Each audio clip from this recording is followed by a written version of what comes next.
नमस्कार। पीएमसी हिंदी की कबीर श्रृंखला में आपका पुनः स्वागत है। कबीर जी ने हमें बहुत ही गूढ़ ज्ञान दिया है। उन विषयों पर हम पुनः पुनः विचार कर रहे हैं। आइए आज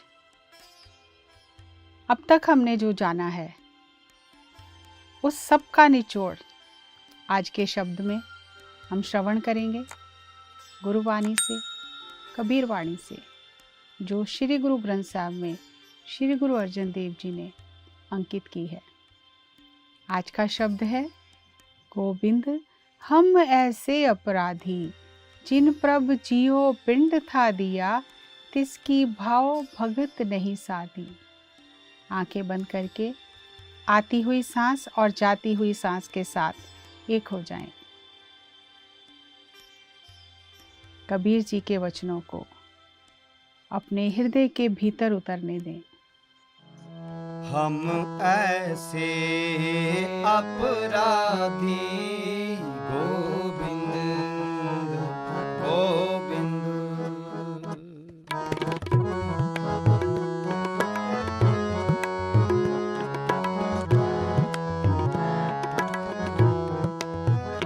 हम ऐसे अपराधी, गोविंद गोविंद। जिन प्रभु जियो पिंड था दिया, जिन प्रभु जियो पिंड था दिया, तिसकी पाओ भगत ने साधी। हम ऐसे अपराधी,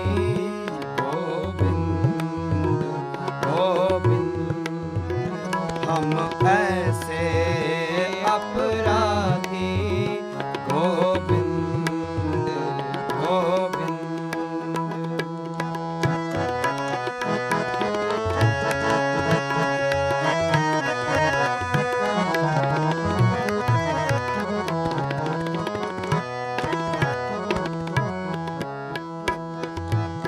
कवन काज सिरजे जग भीतर, जन्म कवन फल पाया।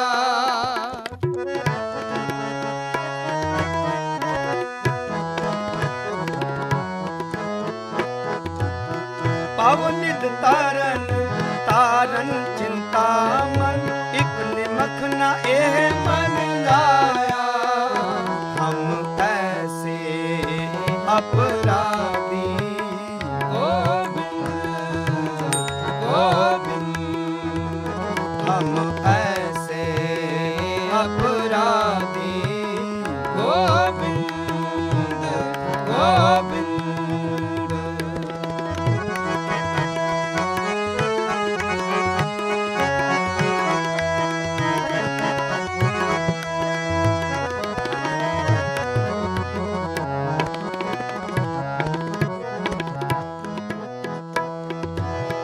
पर धन पर तन पर दी निंदा, पर अपवाद न छूटे।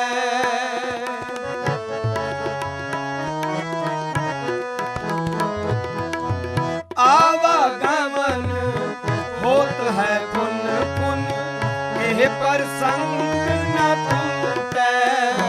हम ऐसे अपराधी, गोविंद गोविंद। हम ऐसे अपराधी, गोविंद गोविंद।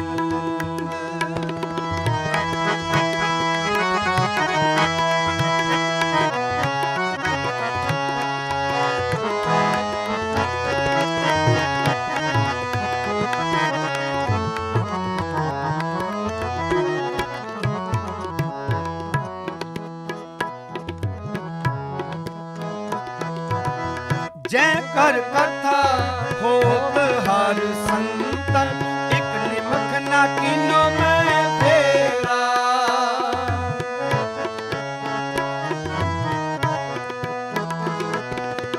लंपट चोर दूत मतवारे, तिन संग सदा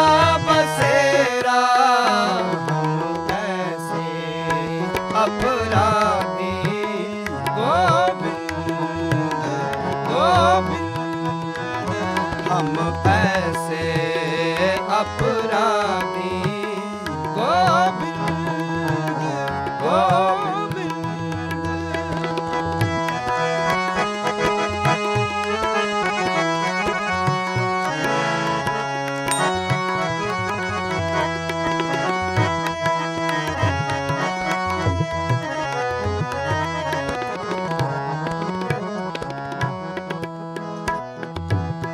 काम क्रोध माया मद मत सर ये संपै मोह माही।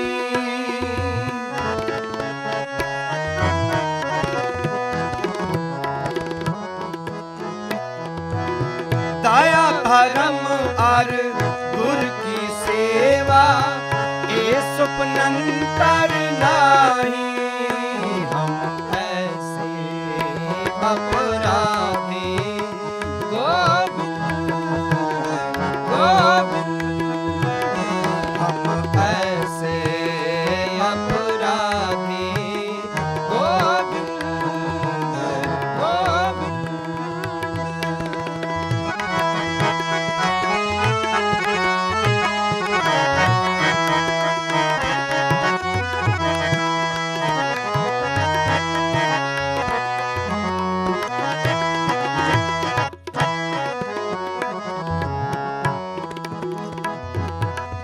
दीन दयाल कृपाल दमोदर भगत वछल पहारी।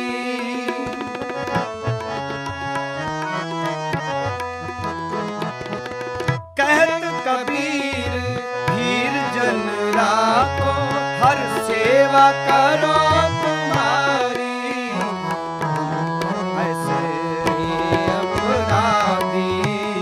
गोविंद गोविंद हम ऐसे अपराधी। गोविंद गोविंद जिन प्रभु जियो पिंड था दिया। जिन प्रभु जियो पिंड था दिया तिसकी पाओ भगत नहीं सारी। हम ऐसे अपराधी। गोविंद गोविंद हम ऐसे अपराधी। गोविंद गोविंद गोविंद गोविंद गोविंद गोविंद।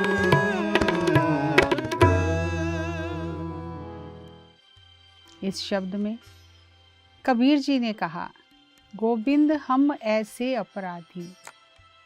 हे गोविंद, हम ऐसे अपराधी हैं जिन प्रभु जियो पिंड था दिया तिसकी भाव भगत नहीं साधी। बिल्कुल सीधा सीधा अर्थ है कि जिस परमात्मा ने, जिस प्रभु ने ये शरीर और जियो इसमें प्राण डाले, ये पिंड, ये शरीर दिया, जियो पिंड दिया, उसकी भक्ति नहीं की, उससे प्रेम नहीं किया।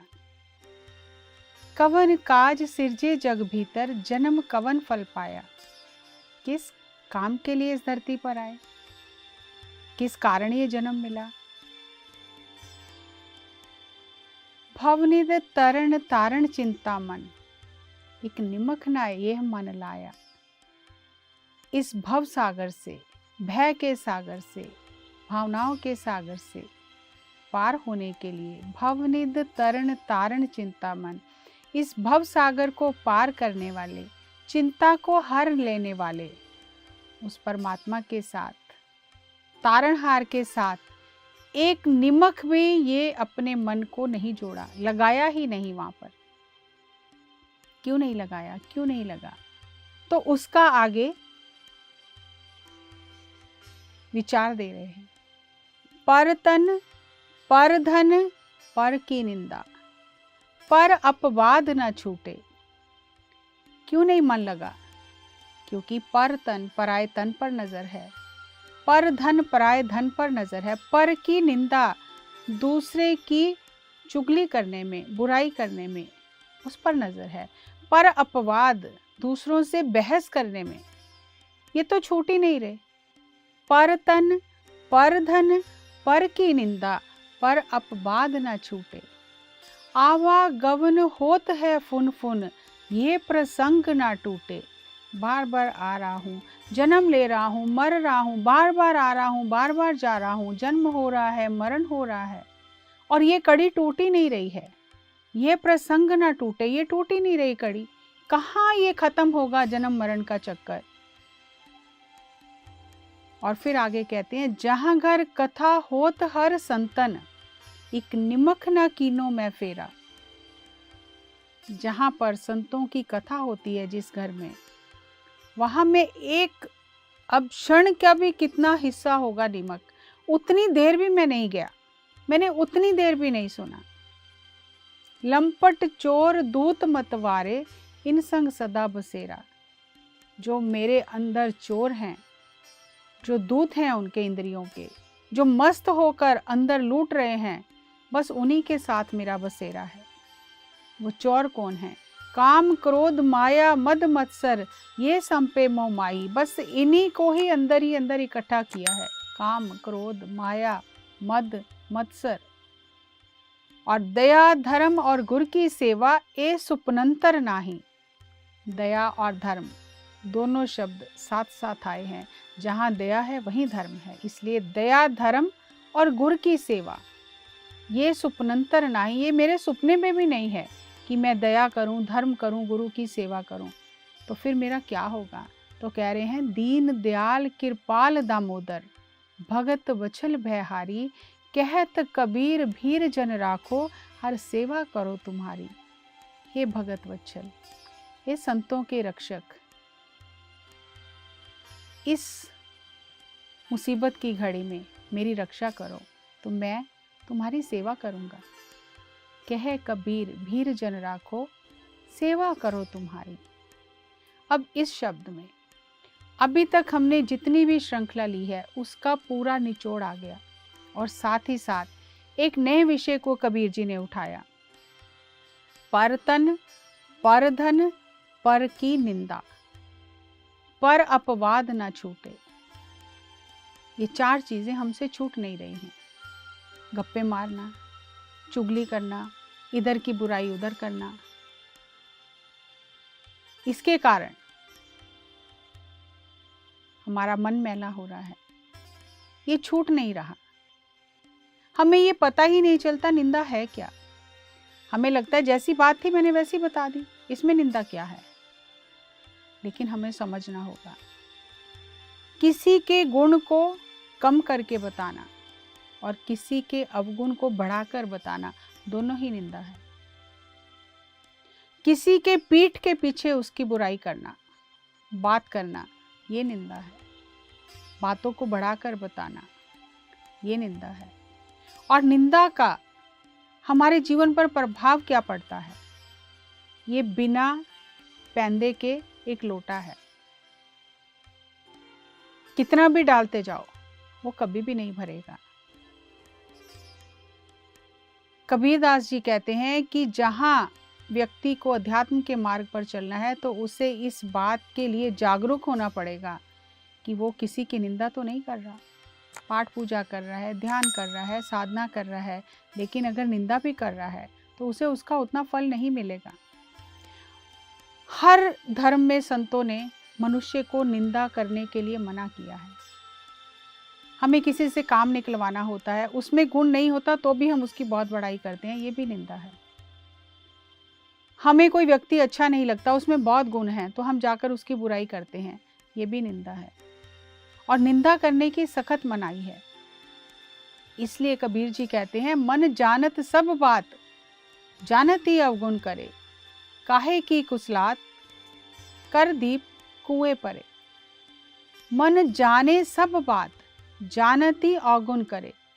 जानता है ये गलत है फिर भी करता है, तो ये कैसी कुशलता है कि हाथ में तो दिया है और कुएं में गिर रहा है। इसलिए अपने मन को पकड़ने के लिए, साधने के लिए कहा है, मन समझावन कारणे कछुक पढ़िए ज्ञान। गुरुओं के ज्ञान को पढ़ें, उसे हृदय में धारण करें, ताकि ये हमारा मन इन बातों को समझे और हम इन्हें जीवन में उतारें। कबीर दास जी कहते हैं, संत मिले किछ सुनिए कहिए, मिले असंत मस्ट कर रही है। अगर कोई संत मिले तो उससे विचार करें, कुछ उसकी सुने, कुछ अपनी सुनाएं। और कोई असंत मिले, कोई साकत मिल जाए तो चुप कर जाए। बाबा बोलना क्या कहिए, जैसे राम नाम रव रहिए। संतन स्यों बोले उपकारी, मूर्ख स्यों बोले झक मारी। अगर हम मूर्ख व्यक्ति के साथ बातें कर रहे हैं, अपना समय खराब कर रहे हैं, वाद विवाद कर रहे हैं, तो हम झक मार रहे हैं। और संतों के साथ संगत कर रहे हैं, उनके वचन सुन रहे हैं, तो हमारा ही उपकार हो रहा है। कैसे बोलना है, क्या बोलना है? ऐसी वाणी बोलनी है, ऐसी वाणी सुननी है जिससे मन नाम में रम जाए। बोलत बोलत बड़े बिकारा, बिन बोले क्या करे बिचारा। बोलते बोलते इतने विकार बढ़ा लिए, बिना बोले क्या विचार करनी है, बोलकर इतने विकार बढ़ा लिए। तो कबीर दास जी कहते हैं, कोहो कबीर छूछा घट बोले, भरिया होए सो कबू ना डोले। जिसने थोड़ा ज्ञान पाया है, जो खाली है अभी बहुत ज़्यादा, थोड़ा ही भरा है, वो बोलते ही रहता है। लेकिन जो भरा हुआ है, किसी बात से डोलता नहीं, घबराता नहीं, डरता नहीं। लेकिन जिसके अंदर अभी थोड़ा सा ही कुछ ज्ञान का अंकुर फूटा है, वो बोल बोलकर सब बाहर निकाल देता है। जो व्यक्ति दूसरों की निंदा करता है,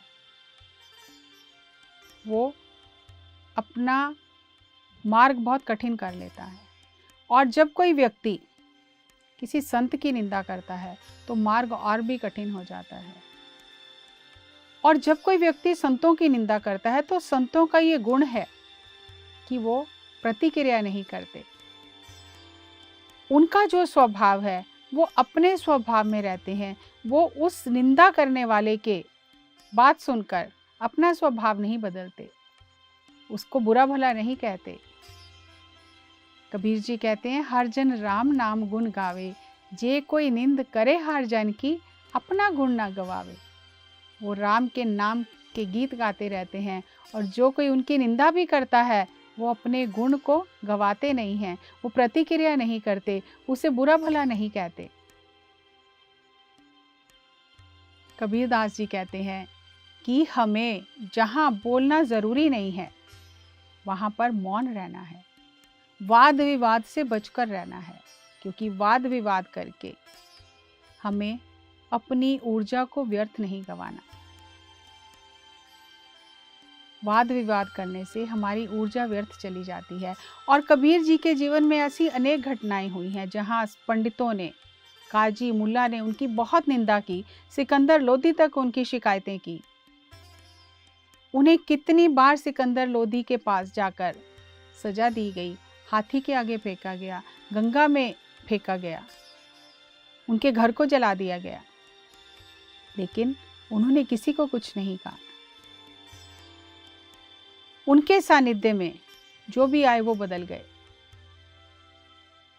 इसीलिए कहते हैं कि जो परमात्मा का जन है, वो अपने गुण को बरकरार रखता है, वो अपने गुण से नीचे नहीं जाता। ब्राह्मणों की ईर्ष्या और निंदा ने हर बार कबीर जी के प्रताप को और निखार दिया। तो कबीर जी कहते हैं, जो रोक रहा है निंदा करने से, असल में वो मेरा शत्रु है। निंदो निंदो मोको लोग निंदो। कबीर दास जी कहते हैं कि जो निंदा करता है, वो तो मेरे कपड़े धो रहा है, वो तो मेरा उद्धार कर रहा है। और निंदा करो, क्योंकि अंत में क्या होगा, निंदक डूब जाएगा और हम पार उतर जाएंगे। इसीलिए उन्होंने कहा, निंदक न्यारे राखिए आंगन कुटी छवाए, बिन साबुन बिन पानिए उजल करता जाए। पानी की भी ज़रूरत नहीं, साबुन की भी ज़रूरत नहीं। जो निंदा करता है, वो अपनी जीभ से दूसरों की गंदगी साफ करता है। कितने कठोर शब्दों में निंदा करने की मनाही की गई है। निंदक पापों की गठड़ी सिर पर उठा लेता है और संत नाम की गठड़ी, भक्ति की गठड़ी, ध्यान की गठड़ी, योग और ज्ञान को साथ लेकर चलते हैं।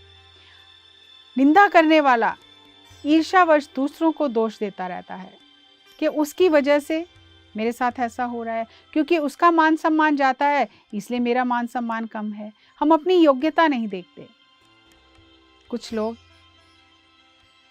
जमाने के साथ बदलते हैं और कुछ ऐसे लोग होते हैं जो जमाने को बदल देते हैं। संत जमाने के साथ नहीं चलते, सत्य के साथ चलते हैं। परिस्थिति कुछ भी हो, वो अपनी मनोस्थिति ठीक रखते हैं। संसार की कोई भी समस्या हो, जो भी उनके ऊपर आए, वो उससे विचलित नहीं होते। कबीर दास जी के साथ पंडितों ने, काजी मुल्ला इतनी ज़्यादा ईर्ष्या की, इतनी उनकी निंदा की, नीचा दिखाने की कोशिश की, लेकिन उन्होंने अपनी मनोस्थिति को नहीं बदला। संत आते ही परोपकार के लिए हैं। मनुष्य वासना के बंधन के कारण जन्म लेता है, लेकिन संत वासना के बंधन को तोड़ने का मार्ग दिखाने आते हैं। व्यक्ति कहता है बाहर कुछ भी ठीक नहीं है, और संत कहते हैं सब कुछ ठीक है, केवल हम ठीक नहीं हैं। ये कहना बहुत आसान है कि बाहर कुछ भी ठीक नहीं है, माहौल बहुत ख़राब है, परिस्थितियाँ ऐसी हैं, लेकिन ये कहना कि सब कुछ ठीक है, मैं ठीक नहीं हूँ, उसके लिए बहुत हिम्मत चाहिए। स्वयं की जिम्मेदारी लेना, स्वयं को बदलना।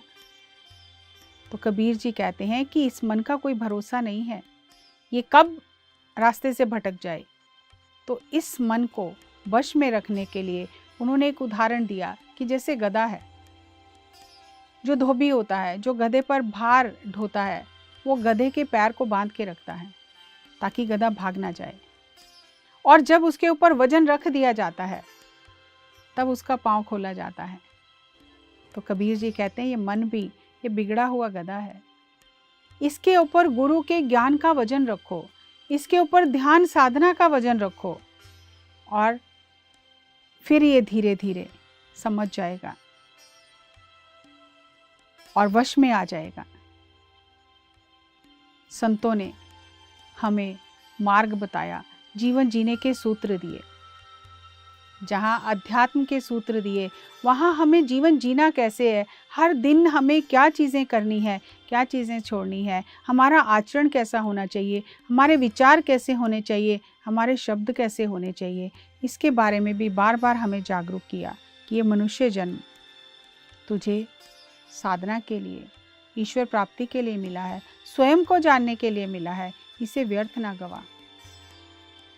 मन संसार की तरफ भाग रहा है,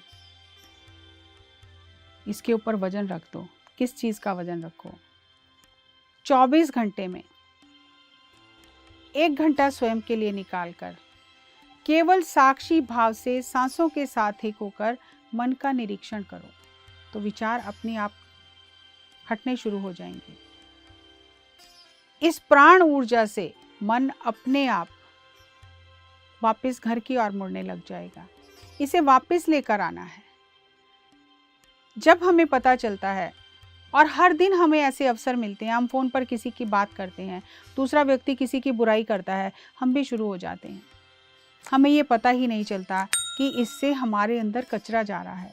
अगर हमारे घर के बाहर कोई ट्रक लेकर आए और वो कचरा डालने लग जाए तो क्या हम डालने देते हैं? हम कितना झगड़ा करते हैं कि हमारे दरवाजे के सामने कचरा कैसे डाल रहे हो। तो हमारे दिल के भीतर, हृदय में कोई कचरा डाले, दूसरों की बुराइयां करे, बुरा भला कहे, और हम उसे कैसे अपने घर में कचरा डालने दे सकते हैं? क्योंकि ये कचरा हमें दिखाई नहीं देता, हम भी साथ जुड़ जाते हैं। लेकिन संत तो कह रहे हैं कि ये कचरा है, कचरा इकट्ठा मत करो, दूसरों के मैले कपड़े मत धो। दूसरों के मैले कपड़े धोने से उनकी मैल तो खत्म हो जाएगी, लेकिन तेरा मन मैला हो जाएगा। और कई बार ऐसा होता है जब दो लोग बात करते हैं, उनकी आपस की कोई बात नहीं होती है ऐसी। अगर हम अपनी ही बातों को देखें, हम तीसरे व्यक्ति के बारे में बात करते हैं, और जब हम किसी तीसरे व्यक्ति के बारे में बात करते हैं जो वहाँ पर नहीं है, तो हम निंदा करते हैं। जो बात हम उसके सामने उसके मुंह पर नहीं कह सकते, वो किसी के साथ उसके पीछे करते हैं, वो निंदा है। और निंदा करने से हमारी जो एनर्जी फ्रीक्वेंसी है, ऊर्जा का स्तर है, वो बहुत लो हो जाता है। आज विज्ञान भी ये सिद्ध कर रहा है। अगर आप गूगल पर जाकर इमोशनल एनर्जी स्केल देखोगे तो उसमें आप देखोगे कि शेम, गिल्ट, ईर्ष्या, ये सारी लो फ्रीक्वेंसी की इमोशन है। और अगर हम इनमें ज़्यादा समय रहेंगे तो हम अपने ही लिए दुख पैदा करेंगे। हम कहते हैं हम इतना पाठ पूजा कर रहे हैं, फिर क्यों दुखी हैं? क्योंकि हम साथ साथ वो भी कर रहे हैं जो करने की मनाही है। तो हमें क्या करना है? कृतज्ञता के भाव में रहना है, दया में रहना है, धर्म में रहना है, कंपैशन में रहना है, करुणा में रहना है कि मैं किसी की क्या मदद कर सकता हूँ। जो भी स्थिति आई है तो ये परिस्थितियाँ मेरे पर हावी ना हो, मैं रोज़ अपनी साधना करूँ। और जब मैं साधना करके घर से निकलूँ तो मैं किसी की क्या मदद कर सकता हूँ। जिस जगह से मैं गुज़र रहा हूँ, कम से कम अगर मैंने उस रास्ते के कांटे हटा दिए तो मैंने बहुत कुछ कर लिया। तो हमें होशपूर्वक, जिसकी आज हम बात करते हैं माइंडफुलनेस, तो ये माइंडफुलनेस तो संतों ने कब से हमें कहा है कि होश से जियो, जागरूकता से जियो। यही बात भगवान बुद्ध ने कही, यही कबीर कह रहे हैं। चेत अचेत मन मेरे, अचेत होके सो रहा है, चेत जा। संत भी आते हैं परोपकार के लिए और हम आते हैं, हम यहाँ पर आकर धरती पर जो पहले के किए कर्म भोगने आते हैं और साथ में और कर्म इकट्ठे करके ले जाते हैं और आवागमन के चक्कर में फंसते चले जाते हैं। तो जो संत होते हैं वो प्रतिक्रिया नहीं करते। जहाँ नहीं बोलना है वहाँ शांत रहते हैं।